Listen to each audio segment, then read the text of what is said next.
ధర్మోపదేశానికి మరల స్వాగతం. దేవేంద్రుడు వచ్చి ఈ చెట్టును వదిలిపెట్టి వెళ్ళు అంటున్నాడు. నువ్వు ఈ చెట్టుని ఎందుకు ఆశ్రయించావో అంటున్నాడు చిలకతోటి. దానికి కారణాలు చెప్పాడు. అది ఎండిపోతుంది, దానికి నీడ ఇచ్చేటువంటి శక్తి లేదు, సారం లేదు, శోభ లేదు, ఆలోచించి వదిలేసేయి పాత చెట్టు ముసలి చెట్టుని అన్నాడు. అంటే అది వింది, అది ధర్మాత్ముడు.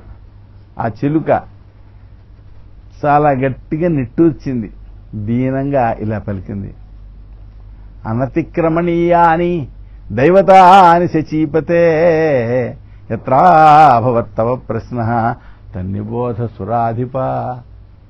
పెద్దలు దేవతలు, అందులో దేవతలు కూడా అధిపులు మీరు, మీలాంటి వాళ్ళ మాటను అతిక్రమించకూడదు. అయితే నువ్వు ప్రశ్నించావు ఎందుకు ఇక్కడ ఉంటున్నావు అని, దానికి సమాధానం చెప్పాల్సిన అవసరం ఉన్నది. ఈ చెట్టు దగ్గర చిరకాలం నేనున్నాను, హాయిగా సుఖంగా ఉన్నాను, ఎన్నో రకాలైనటువంటి సౌకర్యాలతో ఉన్నాను.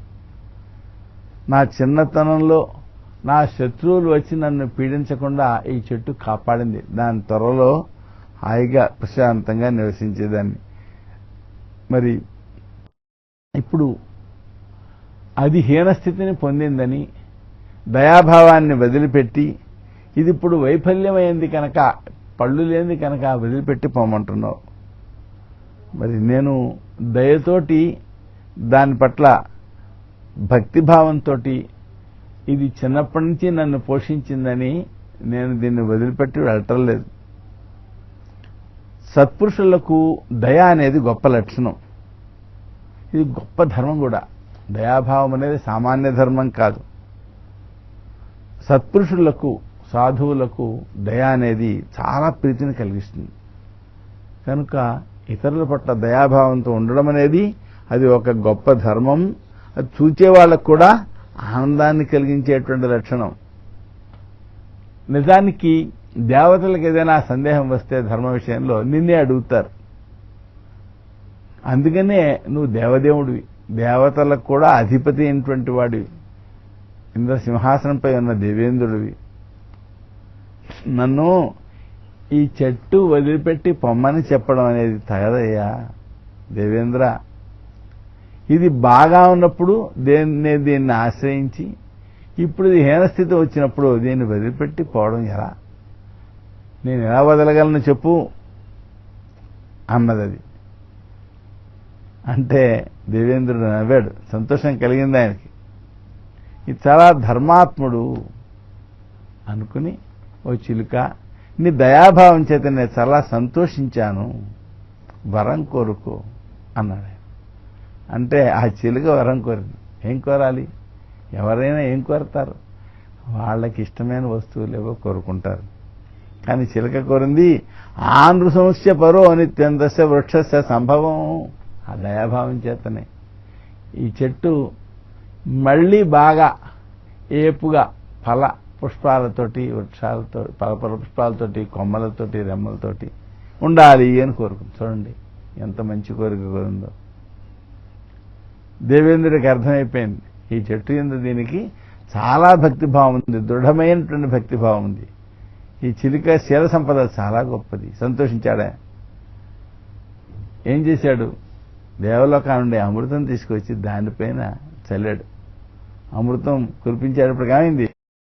మళ్ళీ ఆ చెట్టుకి ఆ విషదోషం పోయింది. పళ్ళు, ఆకులు, కొమ్మలు అన్నీ మనోహరంగా వచ్చాయి. ఇక్కడ ఏం జరిగింది? చిలకకు స్వామి భక్తి ఉన్నందువలన, తనకు ఆశ్రయం ఇచ్చినటువంటి ఆ వృక్షం పైన ఆదరభావం ఉన్నందువలన ఆ వృక్షం మళ్ళీ ఫలపుష్పాలతో కలకల్లాడింది. చూసారా ఎంత ఆశ్చర్యము! తన యొక్క దయాభావం అనేటువంటి సుగుణం చేతనే ఆ చిలుక కూడా ఆయుర్దాయం అయిపోయిన తర్వాత అది దేవేంద్రుడి యొక్క లోకాన్ని పొందేది. అబ్బాయి ఎంత గొప్ప విషయం అండి! వ్యక్తి దయాభావంతో ఇతరులకు ఉపకరిస్తే వాళ్ళు దేవేంద్రుడి యొక్క లోకాన్ని పొందుతారు అనేది ఈ చిలక యొక్క వృత్తాంతం మనకు తెలుపుతోందన్నమాట. ఏవమేవ మనుష్యేంద్ర భక్తిమంతం సమాశ్రిత సర్వార్థ సిద్ధిం లభతే సుఖం ప్రాప్య యథా ద్రుమః. కనుక ధర్మరాజా, మనుష్యుడు తన పట్ల భక్తిభావం కలిగిన ఉద్యోగులను పెట్టుకోవాలి. ఇది సంస్థలకు కానీ ప్రభుత్వాలకు కానీ వర్తించేటువంటి అంశం. తన పట్ల స్వామి భక్తిభావం అంటే ఎవరు తనని పోషిస్తున్నారో వాళ్ళ పట్ల భక్తిభావంతో ఉండాలి. దాన్నే స్వామి భక్తి అని పిలుస్తారు. కనుక ఈ స్వామి భక్తిభావం కలిగిన ఉద్యోగులను పెట్టుకోవాలి. దేశం అలాంటి మంత్రులను ఎన్నుకుంటే, అలాంటి మహారాజును ఎన్నుకుంటే దేశం బంగారం అయిపోతుంది. దేశం కోసం నేనున్నాను, నేను దేశం కోసం పనిచేస్తాను, దేశం కోసం అంకితం అవుతాను, అలాంటి భావం కలిగిన ఉద్యోగులను పెట్టుకోవాలి. కేవలం దీంట్లోనే కాదండి, ప్రతి వ్యవస్థకి ఇది అవసరం. సైనిక వ్యవస్థలో మాత్రం సైనికులు ఎలా ఉండాలి? ప్రాణం ఇచ్చైనా సరే దేశాన్ని కాపాడుకుంటాము అనేలా ఉండాలి. ఇది కేవలం సైనికులకే కాదు, సమాజంలో అన్ని రంగాల్లో కూడా ఇలాంటి భక్తిభావంతో, స్వామి భక్తిభావంతో ఉండేటువంటి సేవకులుంటే ఏమవుతుంది? వాళ్ళు ఇక్కడ చేసినటువంటి మంచి పనుల వలన స్వర్గలోకాన్ని చేరుతారు, దేవేంద్రుడి యొక్క లోకాన్ని చేరుతారు.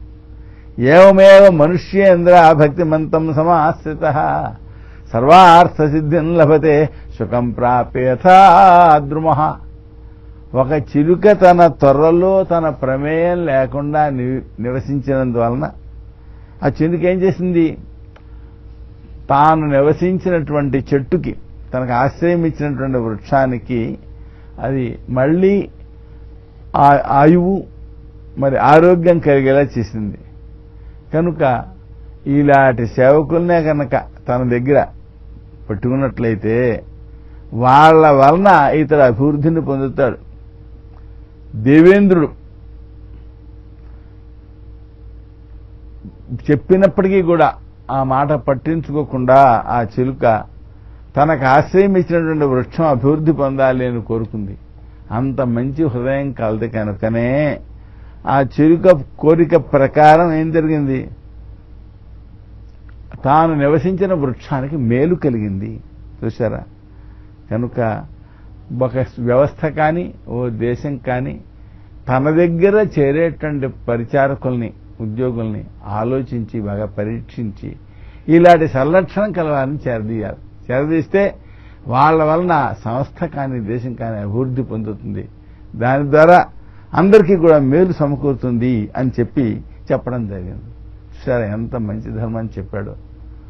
ధర్మాన్ని చెప్పచ్చు, ధర్మశాస్త్రాల్లో ధర్మాలు రాస్తారు, కానీ అవి చూసేటప్పుడు అమ్మో ఎలా ఆచరించడం కష్టం అనిపిస్తుంది. అయితే దాని పట్ల వ్యక్తికి మక్కువ ఉంటే అంతకంటే క్లిష్టమైన వాటిని కూడా పాటిస్తారు. ఇప్పుడు ఎవరైనా నేను మంత్రజపం చేస్తున్నానండి అంటారు. ఎంత చేస్తున్నావు అంటే అక్షరాలు చేస్తున్నానండి అంటారు. అంటే మంత్రంలో ఎన్ని అక్షరాలు ఉంటే అన్ని లక్షలు చేస్తే ఆ మంత్రదేవత అనుగ్రహిస్తుంది అని ఉద్దేశం. అయితే ఈ జపం పట్ల ఆసక్తి కలిగిన వ్యక్తులు ఏం చేస్తారు? లెక్క లేకుండా చేస్తారు. ఒక ఆయన నైమిషారణ్యంలో శివపంచాక్షరి ఉపదేశం పొందారు. ఆయన 1 కోటి సార్లు చేసేసారట శివపంచాక్షరి. శివపంచాక్షరి 6 సార్లు చేస్తే చాలు. బాగా ఎక్కువ సిద్ధి కలగాలంటే 24 లక్షలు చేస్తే చాలు. మరి 1 కోటి సార్లు చేయడం ఏంటి అంటే అలా అధికంగా చేయడానికి గల కారణం వాళ్ళ యొక్క మనస్సులో ఆ పని పట్ల ఒక రుచి ఏర్పడడం, అది చేస్తూనే ఒక ఆనందం కలగడం. ఆ విధమైనటువంటి స్థితి కనుక పొందినట్లయితే ఏం చేస్తారు? ఎంతైనా చేస్తూనే ఉంటారు. అయ్యో ఎలాగా ఎప్పటికీ అవుతుంది, ఇది చాలా ఉంది అలా అని బెంగ ఏం పడరు. కనుక అదేవిధంగా భక్తి కలిగినటువంటి మంచి మనస్సు కలిగిన తనకు తానున్నటువంటి అంటే యజమాని స్థాపించిన తనకు ఉద్యోగం ఇచ్చిన సంస్థకు మేలు జరగాలి అనే భావం కలిగినటువంటి సేవకుల్ని పెట్టుకోవాలి. ఆ విధంగా పెట్టుకున్నట్లయితే అతనికి అన్ని సిద్ధులు కలుగుతాయి, అన్ని ప్రయోజనాలు కలుగుతాయి అనేటువంటి మహోపదేశాన్ని ఈ కథ ద్వారా వ్యాస భగవానుడు చెప్పడం జరిగింది. ఇక్కడ చెట్టుని కావాలని అతను కొట్టలేదు, కానీ చిలుక మాత్రం కావాలని అక్కడ ఉన్నది. అతడు పొరపాటును కొట్టాడు, మృగాన్ని కొట్టబోయి చెట్టుకి తగిలింది ఆ బాణం. అయితే ఈ మానవ జాతి ఎలా ఉంటుందంటే ఈ చెట్లకు ప్రాణాలు అవి లేవన్న ధోరణి ఉంటుంది. జగదీష్ చంద్రబోస్ కనుగొన్న తర్వాత చెట్లకు కూడా ప్రాణాలున్నాయి, వాటి విషయంలో కూడా ఆదరణ చూపించాలి అనేటువంటి మాట లోకానికి తెలుస్తోంది. కానీ జగదీష్ చంద్రబోస్ పూర్వం నుంచి ఈ భావం ఉంది. మహాభారతంలోనే చెట్లకు ప్రాణం ఎలా ఉంది అనేది సహేతుకంగా చెప్పారు. మరి అంతగా మనుస్మృతిలో చెప్పారు, ఇంకా మరి వేదంలో చెప్పారు, చాలా చోట్ల ఉంది ఈ అంశం. ఈయన మాత్రం ప్రూవ్ చేసి, కొన్ని పరిశోధన చేసి ప్రూవ్ చేసి విదేశీయులకు కూడా విశ్వాసం కలిగేలా చేశాడు. ఇంతకీ ఈ వృక్షం సుఖంగా ఉండడానికి కారణం ఏమైంది? ఈ చిలుక యొక్క మంచితనమే. ఈ చిలుక మంచితనం వలన ఆయన ఏం చేశాడు? ఆ వృక్షం పైన అమృతాన్ని కురిపించాడు. చూసారా, అమృత వర్షం కురిపించడం వలన ఆ చెట్టుకి ఫలాలు, పుష్పాలు, కొమ్మలు అన్నీ వచ్చేసాయి. ఇలాగా తన దగ్గర పనిచేసేటువంటి లేదా తనకు ఉపకారం పొందినటువంటి వ్యక్తుల వలన మేము ప్రత్యుపకారం చెయ్యాలి అనేటువంటి దృఢమైన భావం కలవాళ్ళ వలన సంస్థలు బాగుపడతాయి, దేశం కూడా చాలా అభివృద్ధిలో ఉంటుంది. అలాంటి వ్యక్తులే కనుక దేశంలో ఉన్నట్లయితే అని చెప్పని మనకు ఈ గాథ తెలుపుతూ ఉన్నది. ఏమండి, సాక్షాత్తు దేవేంద్రుడు చెప్పినా కూడా వినకుండా ఆ చిలుక ఆ వృక్షానికి సంపూర్ణమైన సిద్ధిని ఇచ్చింది. సంపూర్ణ సిద్ధి అంటే ఏంటి? ఆ చెట్టు మళ్ళీ ఫలపుష్పాలతోటి బాగా బొత్తైనటువంటి కొమ్మలతోటి రెమ్మలతోటి నిండిపోయి ఉంటే అక్కడ తాను సుఖంగా నివసించవచ్చు. మరి అంత మాత్రమే కాకుండా మిగిలిన బాటసారులకు కూడా ఆశ్రయం అవుతుంది. పళ్ళు తాను తినవచ్చు, ఇతరులు కూడా తింటారు. నీళ్లు తాను తాగవచ్చు, ఇతరులు కూడా తాగుతారు. ఎంత ప్రయోజనం ఉందో చూడండి. కనుక ఇలాంటి సేవకుల్ని, ఇలాంటి ఉద్యోగుల్ని కంపెనీలు దగ్గరికి పెట్టుకోవాలి తన యొక్క పనుల్లో. ఇలాంటి సేవకుల్ని, ఇలాంటి ఉద్యోగుల్ని ప్రభుత్వం తన పరిధిలో పెట్టుకోవాలి. ప్రభుత్వం పెట్టుకుంటే దానివల్ల ప్రభుత్వం ప్రజలందరికీ మేలు చేయగలుగుతుంది. ప్రభుత్వం ప్రజలకి ఏం చేద్దాం అనుకుంటుందో అవన్నీ వీళ్ళ ద్వారా నెరవేరుతాయి. నెరవేరడం వలన ప్రభుత్వాన్ని మంచి పేరు వస్తుంది. అలా కాకపోతే వచ్చే పెద్ద సమస్య ఏంటి? యజమాని, మహారాజు నేను మేలు కలగాలి ప్రజలకు అనుకుంటాడు. అతనికి సరైన సలహా లేకపోవడం కానీ, అతని మంచి ఆలోచన సక్రమంగా ఆచరణలు అమల్లో చేయకపోవడం కానీ చేయడం వల్ల ఏమవుతుంది? అతడు ఏం చేయని వాళ్ళలోనే చేరిపోతాడు. కనుక స్వామి భక్తికి స్వామి భక్తి అనేది ఒక ముఖ్యమైన లక్షణం, ఒక ధార్మిక లక్షణం, సమాజానికి మేలు కలిగించేటువంటి అంశం అని చెప్పని దీని ద్వారా మనం చెప్పుకుంటున్నాం. ఇది మహాభారతంలో అనుశాసన పర్వంలో, దానధర్మ పర్వంలో శుక వాసవ సంవాదం అనేటువంటి గాథలో ఉన్నటువంటి అంశం. శుక వాసవ సంవాదం. వాసవుడు అంటే దేవేంద్రుడు. వాళ్ళిద్దరికీ సంభాషణ జరిగింది. సంభాషణలో ఈ చిలుక యొక్క ఉన్నతత్వం అనేది గోచరమైంది అండి. ఇప్పటికీ స్వస్తి ప్రజాభ్యః పరిపాలయంతాం.